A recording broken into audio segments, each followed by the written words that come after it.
Yeah, it makes it. This is truly. I mean, people say it all the time. This divide and conquer, like, it makes it impossible for us to organize along class lines. And really, if we were really talking about power, if that's the conversation we want to have, then we need to be talking about class. Definitely.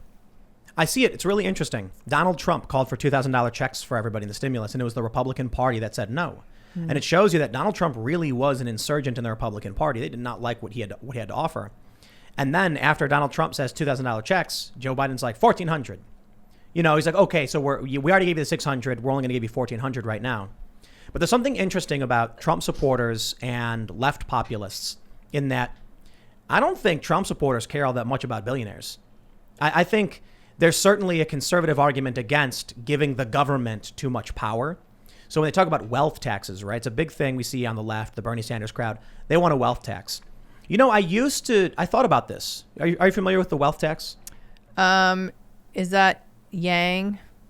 It's Bernie Sanders and Elizabeth Warren. Oh, okay. Yes, right. The billionaire tax or something. The way it works is they treat wealth like property and tax a percentage of your hard wealth you got to pay for.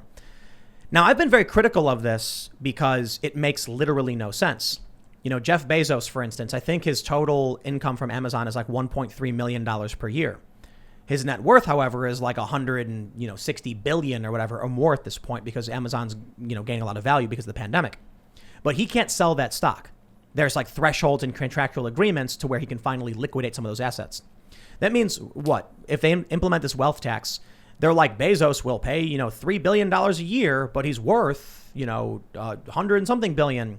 And it's like, okay, well, where does that $1 billion come from? The government doesn't want stock in Amazon and he can't give it up anyway. It's a violation of the contract. The wealth tax makes no sense. He doesn't have the cash to actually pay for it. We hear a lot from the left. Well, then he should sell his assets. I'm like, he legally can't. The wealth tax makes no sense. At this point, however, I'm kind of like, I don't care. Do it. Let's see what happens. I don't care about Jeff Bezos, Mackenzie Bezos. The only thing where I'm kind of like, I don't know, Elon Musk probably deserves to have a lot of money because that guy's building starships and Starlink and other useful things. Bezos, I don't like. Soros, I don't like. The Koch brothers, the Mercers, any one of these billionaires, I don't like. I think they flood money into politics. They subvert the will of the working class. And I think many Trump supporters would much prefer working class individuals have their say-so as opposed to billionaires, namely George Soros, who they criticize all the time. But I think we can throw out all the names of Tom Steyer, Michael Bloomberg, left-wing billionaires, right-wing billionaires. I don't care for any one of these billionaires. I think we do need to have a reckoning on class issues. The problem is critical race theory disrupts that. The culture war disrupts that. And I think we have a really strong opportunity right now with Biden in office to actually look at some of these anti-woke leftists, many socialists and progressives, and be like, which part can we agree on where we think the billionaires are disrupting the will of the working class and kind of like put a stop to that? You know what I mean? I think, and we've mentioned this many times, critical race theory was introduced by powerful interests who knew it could distract the masses and create a fight that protects them. Right? So there's this comic we love to reference on the show where it's a rich guy in his office. Everything's really pretty. Outside is an Occupy Wall Street protester holding a big sign saying Occupy Wall Street. And the rich guy's on the phone smiling saying, introduce them to identity politics. And that's really what it feels like because I was at Occupy when this happened. It went from, people like Luke Rutkowski, who was on the show for a couple of months. Maybe he'll come back. We'll see. Luke, where are you at? Luke. Where are you at? But he's a center-right libertarian. I'm center-left libertarian. But we agree on these libertarian issues, not liking the elites, the authoritarians. And we met at Occupy Wall Street because these people were down there until the critical race theorists show up and started segregating people based on race. And then you saw people leave and get angry. That was the ultimate slap in the face and the insult, especially to a lot of younger, white, idealistic individuals who are now being told it was their fault. And they're like, yo, I'm here at Occupy Wall Street with you. It's like, too bad. That happened to me literally. I went to Occupy Wall Street with the Constitution. I was going to read it. And they were like, hey, the news is here. I was like, oh, good. I'll go get on the news and tell them about the Constitution and how we need to break the Federal Reserve up. They're like, no, there's too many white people have spoken to the news. I just lost my mind. I got on stage and screamed that I'm not white. And no one is black or white. These shades don't exist in our pigmentation or our skin color. And people looked at me like dumbfounded. That's and then the next girl that went up was like, I am a black woman who, and I was just like, I give up on this. I give up. I can't fight the crowd. You have to find another way. But man, it is being silenced not the answer. It was a brilliant attack vector, in my opinion. Accusing people who oppose racism of being the true racists. Yeah, you know what? The other problem is the left-right thing. Just the massive fear of people on the, and I know the terms are probably meaningless. That's kind of the point. But people, or classical liberals, right, who are on the left, who are like, the ground has now shifted. Well, hold on. Classical liberal is a right-wing position. Yeah. So, right. So people confuse the tradition, like the actual classical liberalism of like John Locke, with saying 90s Democrat liberal. You know what I mean? Mm-hmm. That's the Yeah. problem. And left is another attack vector thing. Right. It doesn't really exist. Well, Yeah, it does.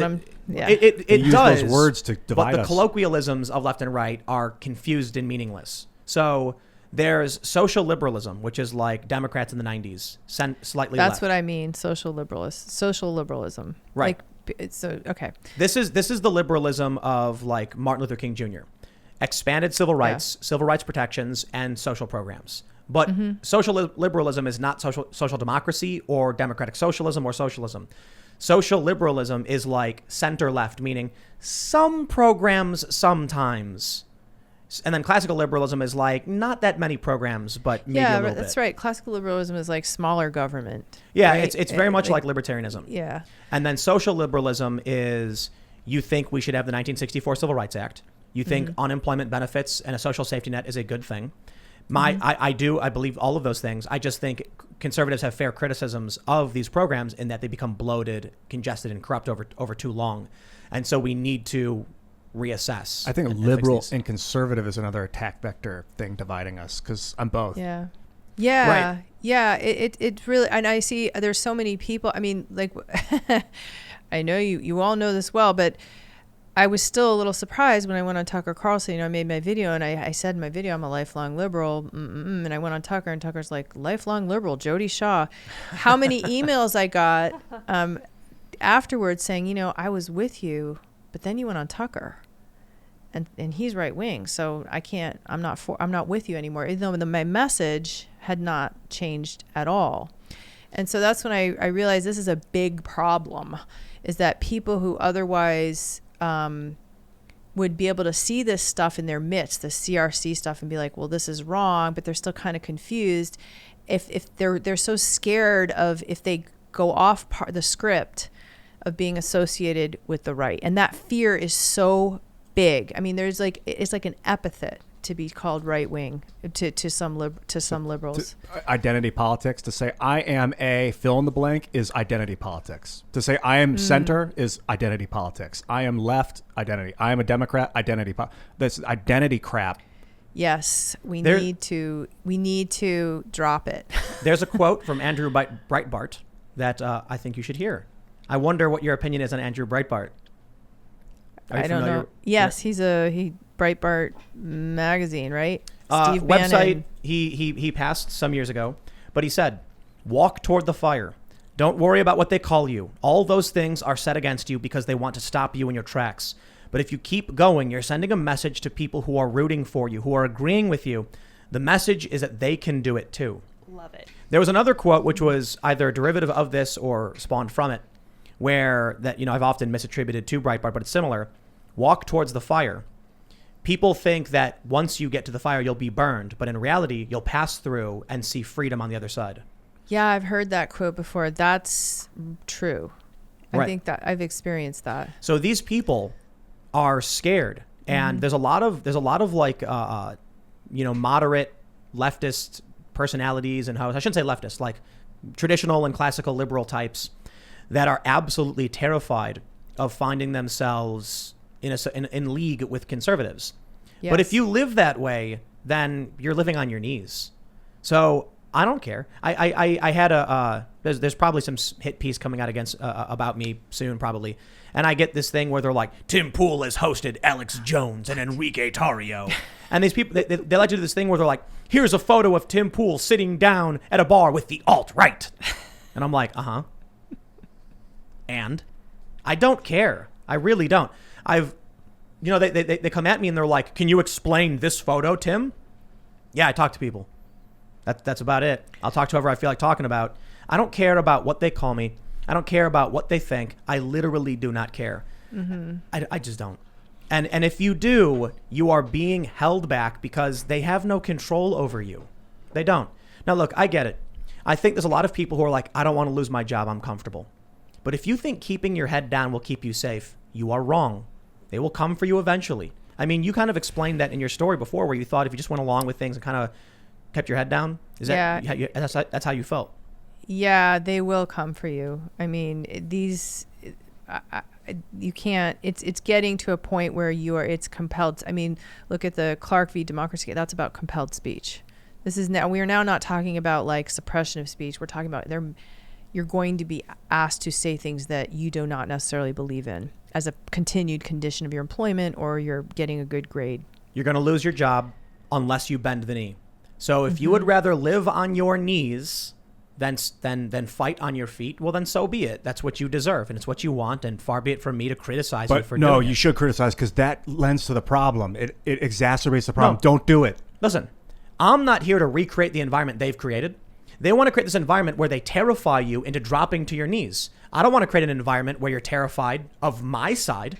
I'm going to tell you this. You do your thing. If you do right, I've got your back. But if you want to live on your knees, I'm not going to criticize you or pressure you. I mean, no, I'll criticize you. I'll criticize you. But I'm not going to create the same environment where you are not welcome. If you want to live in this world where you are at the behest of the woke cult with no real ideology, just strange, do as the tribe says or else, that's up to you. You're welcome to come on the show. If you want to taste it, yeah. If you want to taste it and then come tell your personal story about how bad it sucked, go for it. But don't do it. Get up off your feet. I think it's very simple. Off your knees? I grew up in Chicago. Off your toes. Off your toes. I grew up super far left. I was a skateboarder. I was an anarchist. I was listening to all the punk rock music.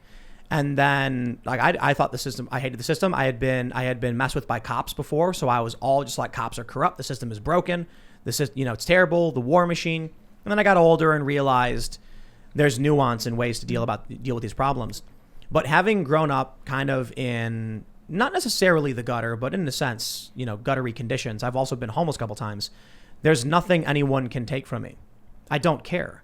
You have nothing over me. Oh, you can take my job away? So what? What's the worst case scenario? Been there, done that. I'm not worried about it. And so I'm free to speak my mind. I'm not scared. But there are a lot of people who are scared because they're going to lose everything. Well, also because there's that fire, this fear. It's not just about losing your job. It's about literally being cast out of your herd.